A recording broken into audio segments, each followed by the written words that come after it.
Hey, Hobby World, Zach and Porter back with another episode of Turn Back the Clock Tuesday. Episode 21, and we're going back to its original form. Yes. Which is, we show off some of the cards that I've kept since my childhood, and then Porter shows off some of his favorite cards that aren't of the current year that we are collecting in. So that would mean no cards in 2023, and this is our first Turn Back the Clock Tuesday. In 2023.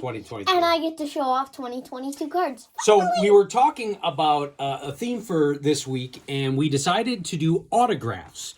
A couple of the channels we follow, specifically Basement Card Collector, does a ton of TTMs. Now, I don't do TTMs today, but when I was a kid, I did some of them, and we're going to show off, I think, 5 or 6 that I've kept all this time, a couple Hall of Famers, and a couple really unique, cool ones.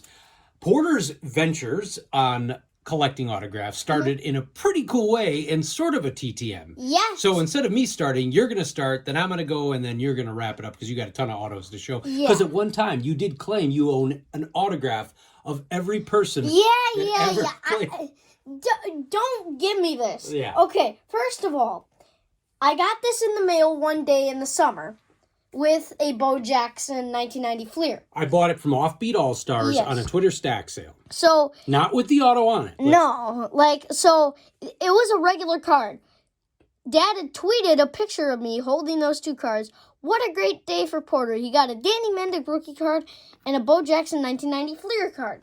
And then Danny tweets back, ironically, which I didn't even know he was on Twitter. He said, "Oh, that's so cool. Why don't you send it to the stadium and make it official?" So we did what all the TTMers do, put it inside a self-addressed envelope in an actual envelope that you would send to Guaranteed Rate Field, and then we had to wait about a month and a half, and then it finally came, and the rest is history. Pretty cool. Now, Danny's moved down to the New York Mets, but he has got a fan for life in Porter. So that's an awesome story. So I did do some TTMing. One of these I did get in person. I'll save that for last. But these are from when I was a kid, and I did a pretty good job with picking out a few guys that at the time, and they weren't Hall of Famers, but they are now. Ronnie Lott, 1989 score. It's been faded a little bit, so I've got that one. Then David Robinson, Hall of Famer on the NBA side. This is a McDonald's Upper Deck card. You can see because the hologram is in the golden arches. Up next, a couple of my favorites from that era, and I picked out guys that I thought they probably don't get a ton of autograph requests.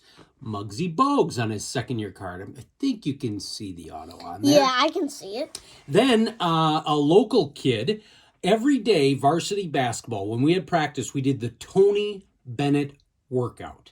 And it was a dribbling, I don't know what you call it, just exercise that we had to do. And so I ended up setting his rookie card and got it signed. And you could see on there, he wrote number 25. This is when he was with the Charlotte Hornets.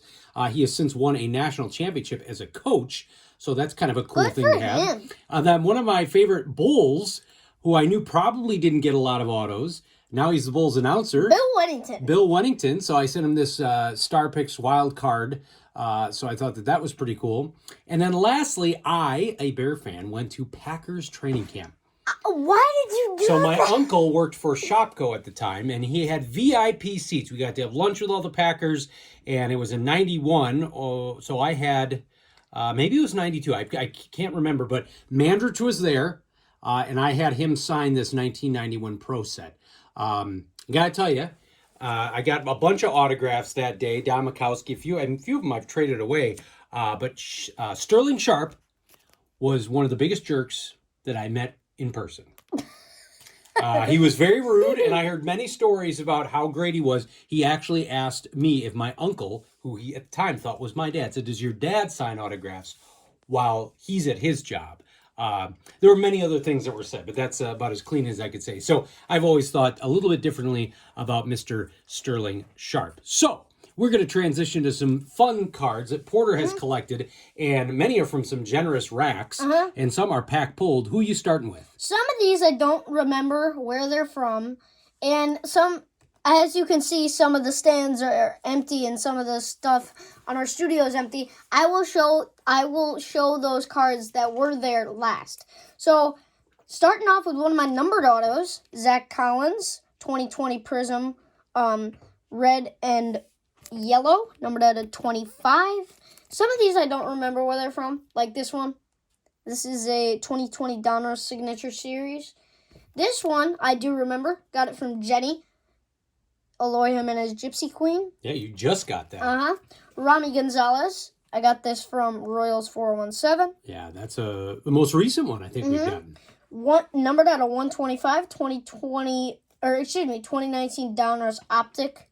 Dylan Cease, Raider rookie. First of 3 Dylan Cease autos. Got this from Vic, 2015 National Treasures.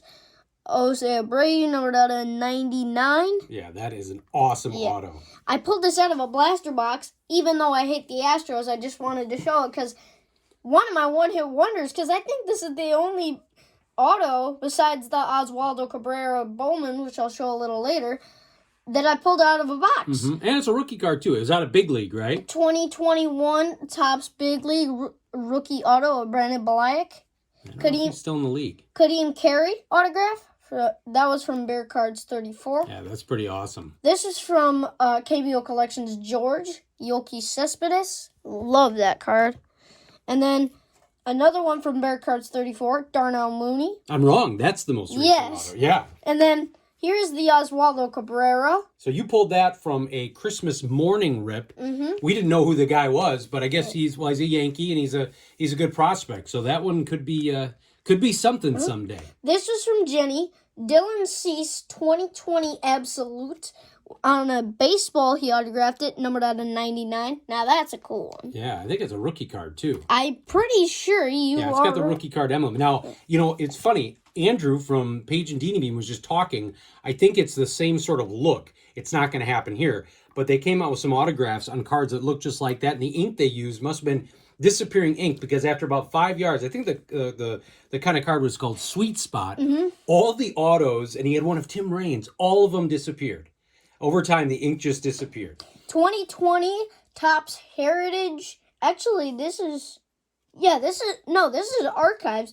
Archives Fan Favorite Signature Series Certified Autograph. Manguian. And we have that one proudly displayed every single video. Yep, right there. That's one of your favorites. Giolito 2015 Bowman, Topps.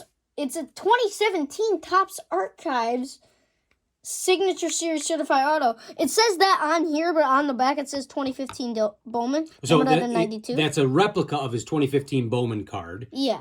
But why does it say 2015? Because that's the card. It's the same card front and back, but it's got that stamp on it, so people know it's not that card. That was from our friend. You're supposed to be the one that tells me this stuff, not me telling you. That was from Scott Maz. The Geo is from our good friend Kyle. And I'm ending on what I got. And with that, for free, I got that. At my first ever card show ever. And the first time we met Bo. We met Bo in person at that card show. First time I ever met him. 2014 Bowman first. Actually, this is Bowman Chrome first autograph of Dylan Cease. I have 3 of this card. Not the actual card, but I have a number 1 of that out of. So I have this one, an Asia Black, and a red sparkle. So I'll trade you the Tony Mandrich auto for the Cease rookie auto? What do you mean? No. Okay, no go.